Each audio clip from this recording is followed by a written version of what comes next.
Assalamualaikum warahmatullahi wabarakatuh. Pertama-tama yang terhormat Ibu Jatujaga Prameswari MPD selaku dosen pengampu mata kuliah menulis ilmiah, dan yang saya hormati teman-teman seperjuangan X5B yang mudah-mudahan selalu diberikan kemudahan dalam menimba ilmu dan menjadikan ilmu yang bermanfaat bagi nusa dan bangsa. Baik, kami dari kelompok 5 yang mana hari ini berkesempatan untuk mempresentasikan materi referensi dan daftar pustaka. Sebelum jauh kita membahas materi hari ini, alangkah baiknya saya akan memperkenalkan nama-nama anggota dari kelompok saya. Yang pertama di sini ada Clara Sinta dengan NPM 202015003488. Yang kedua ada Erki Fabioga dengan NPM 202021500333. Dan yang ketiga ada Maisaroh, yakni saya sendiri dengan NPM 202021510317. Yang keempat ada Rahadian Saputra dengan NPM 202021500186. Yang keempat ada Helena Prinsia dengan NPM 202021500242. Dan yang terakhir atau yang keenam, di sini ada Nainah dengan NPM 202021500271.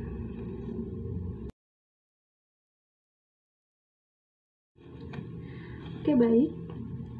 Langsung saja kita membahas materi hari ini, yakni dengan materi referensi dan daftar pustaka.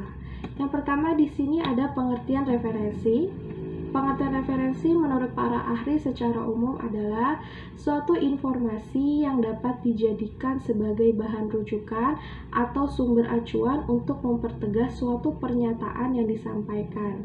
Ada juga yang berpendapat lain mengatakan bahwa arti referensi ini adalah informasi untuk mendukung atau memperkuat sebuah pernyataannya.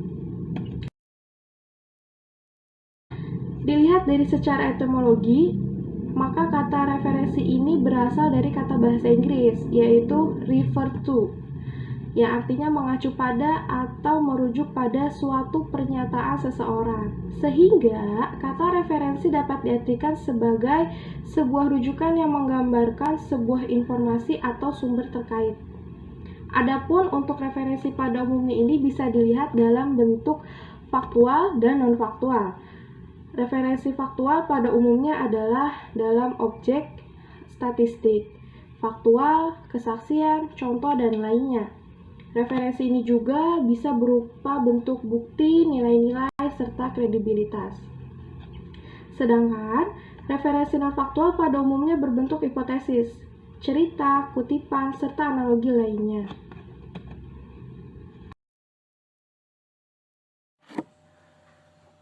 Tujuan referensi. Berikut ini adalah beberapa tujuan dalam pembuatan suatu referensi yang perlu kita ketahui. Di antaranya sebagai berikut. A. Agar memperkuat teori dan argumentasi. Referensi digunakan sebagai bahan penunjang sebuah argumentasi atau teori yang diajukan dalam tulisan. B. Menghindari plagiarisme. Penggunaan referensi bertujuan agar tidak menjadi suatu tindakan plagiat atas hasil karya orang lain. Yang C. Menghargai karya orang lain. Referensi perlu dicantumkan sebagai bentuk penghargaan kepada karya orang lain. Yang D. Memberikan informasi kepada pembaca. Referensi bertujuan memberikan informasi kepada pembaca mengenai sumber asli dan lengkap dari sebuah teori atau pendapat.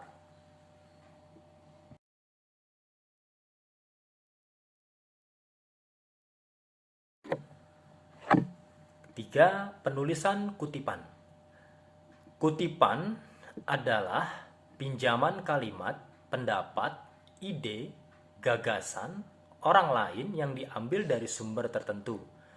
Sedangkan cara mengutip yang benar harus menyertakan nama penulis, editor dengan cukup nama belakangnya saja. Jenis-jenis kutipan terbagi menjadi dua, yaitu kutipan langsung dan kutipan tidak langsung. Berikut akan dijabarkan pengertian dari contohnya. Kutipan langsung merupakan jenis kutipan yang dilakukan dengan cara mengambil sama persis dengan sumber aslinya. Kutipan langsung dapat dibagi menjadi beberapa jenis, yakni kutipan langsung kurang dari 4 baris dan lebih dari 4 baris.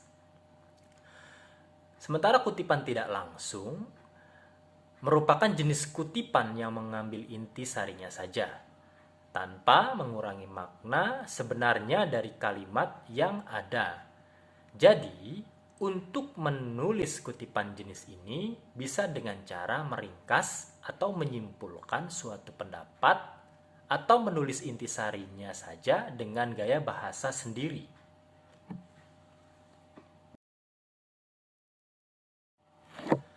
Kemudian, cara menulis kutipan langsung kurang dari 4 baris sebagai berikut.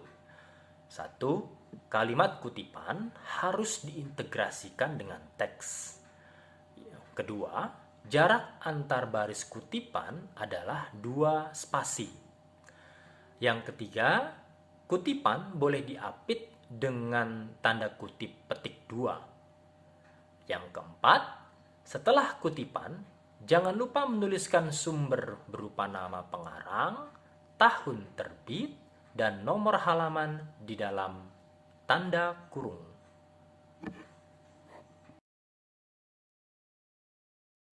Contoh kutipan langsung kurang dari 4 baris. Dalam sebuah karya ilmiah jenis penelitian, eksplorasi pustaka merupakan sesuatu yang harus dilakukan untuk mendapatkan kebenaran data yang ingin diteliti. Dalam kurung, Agung Hermanto tahun 2009 pada halaman 15-16. Cara menulis kutipan langsung lebih dari 4 baris. Yang pertama, penulisan kutipan dipisahkan dengan jarak 3 spasi dari teks. Yang kedua, jarak antar baris kutipan adalah 1 spasi. Yang ketiga, kutipan boleh diapit dengan tanda kutip atau petik 2 atau tidak. Yang keempat, setelah kutipan, jangan lupa memberi keterangan sumber aslinya.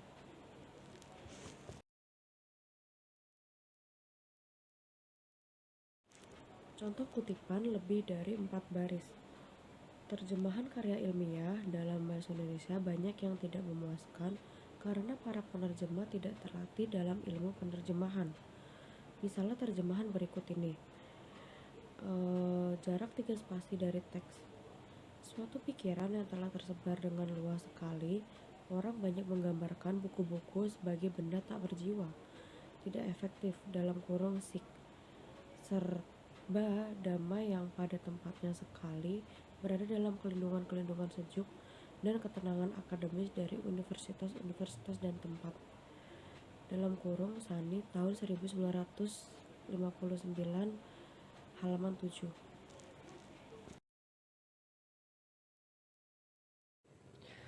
Baik, terima kasih.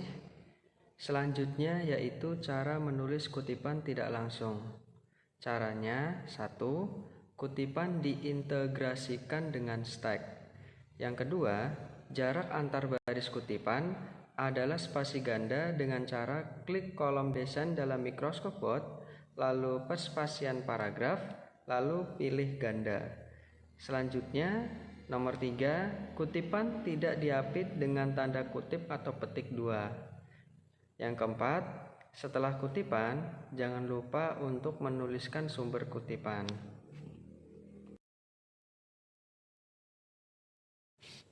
Selanjutnya yaitu contoh menulis kutipan tidak langsung. Contohnya, kecerdasan buatan merupakan suatu sistem yang di dalamnya terdapat entitas ilmiah yang berfungsi untuk memproses data eksternal secara cepat dan akurat. Nah, di sini kutipannya baru ditulis. Michael Do, tahun 2016, halaman 27. Dalam menulis kutipan tidak langsung, bisa juga dengan menyebutkan sumber di depan kutipan seperti berikut ini. Contohnya, Michael Do tahun 2016 halaman 27 berpendapat bahwa kecerdasan buatan merupakan suatu sistem yang di dalamnya terdapat entitas ilmiah yang berfungsi untuk memproses data eksternal secara cepat dan akurat. Selanjutnya yaitu gaya penulisan sitasi. Sitasi adalah sebagai daftar pustaka dari sejumlah dokumen yang dirujuk atau dikutip oleh sebuah tulisan, sehingga setiap daftar pustaka dokumen tersebut dimuat dalam bibliografi dokumen yang mengutip, yang secara khusus mengkaji pengarang dan karya-karya lain. Gaya sitasi menentukan informasi yang diperlukan dalam kutipan dan bagaimana informasi tersebut dituliskan, serta tanda baca dan peformatan lainnya. Ada banyak cara mengutip sumber untuk pendekatan suatu penelitian. Gaya sitasi terkadang bergantung pada disiplin akademis yang terlibat.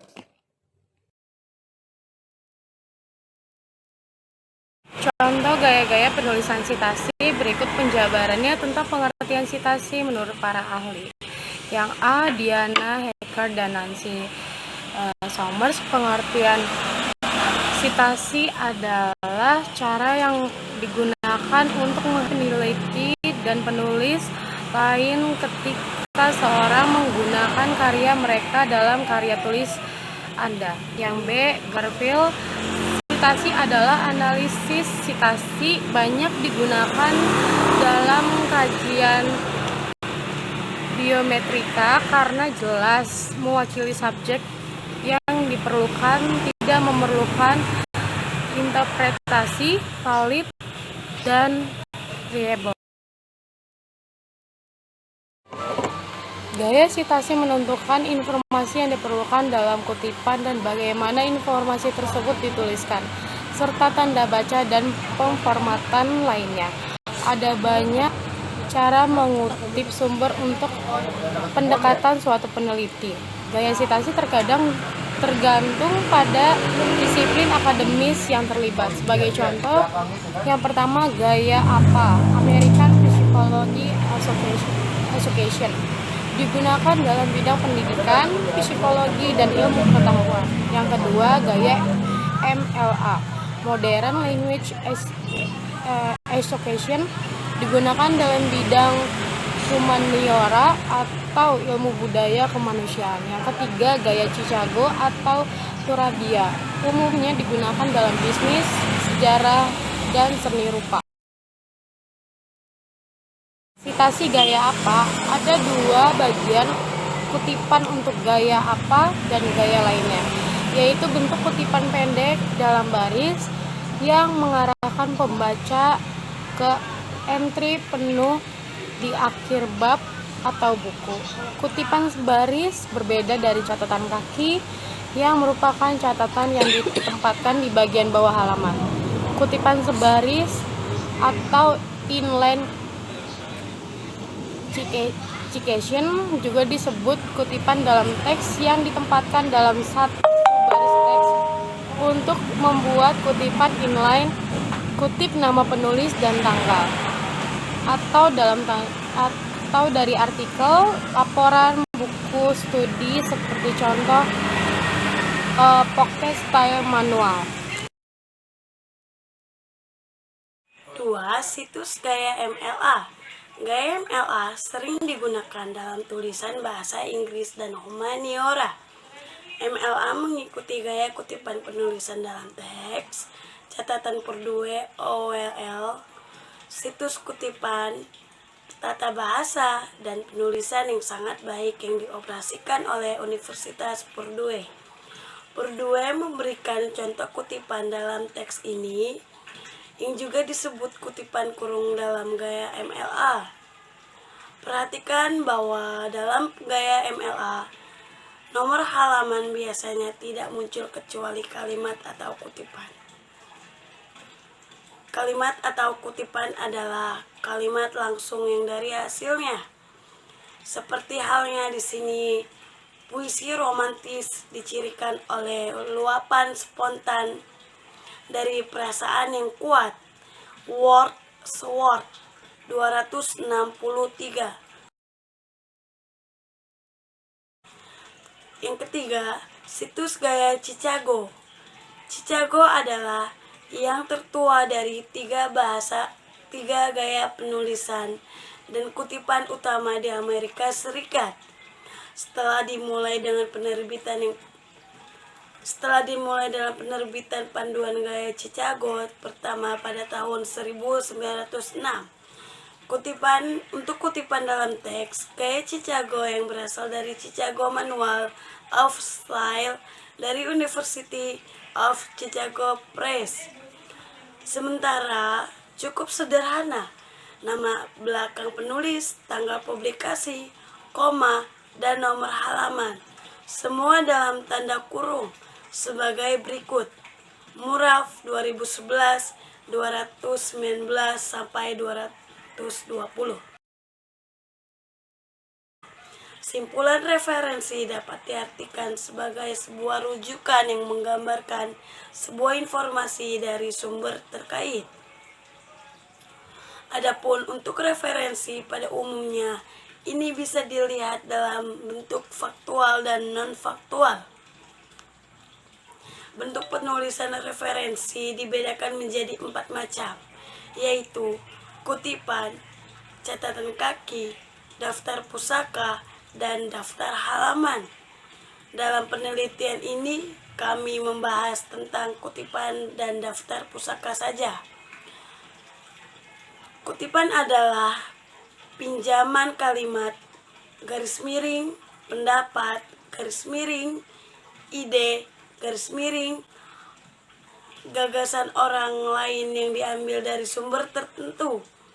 Sedangkan cara pengutip yang benar harus menyertakan nama penulis atau editor dengan cukup nama belakang saja, tahun penerbit, sumber referensi, halaman yang dikutip. Terdapat 2 jenis kutipan, yaitu kutipan langsung dan kutipan tidak langsung. Sedangkan sitasi adalah sebagai daftar pusaka dari sejumlah dokumen yang dirujuk atau dikutip oleh sebuah tulisan, sehingga setiap daftar pusaka, dokumen tersebut dimuat dalam bibliografi. Dokumen yang mengutip yang secara khusus mengkaji pengarang dan karya-karya lain. Gaya sitasi terkadang tergantung pada disiplin akademis yang terlibat.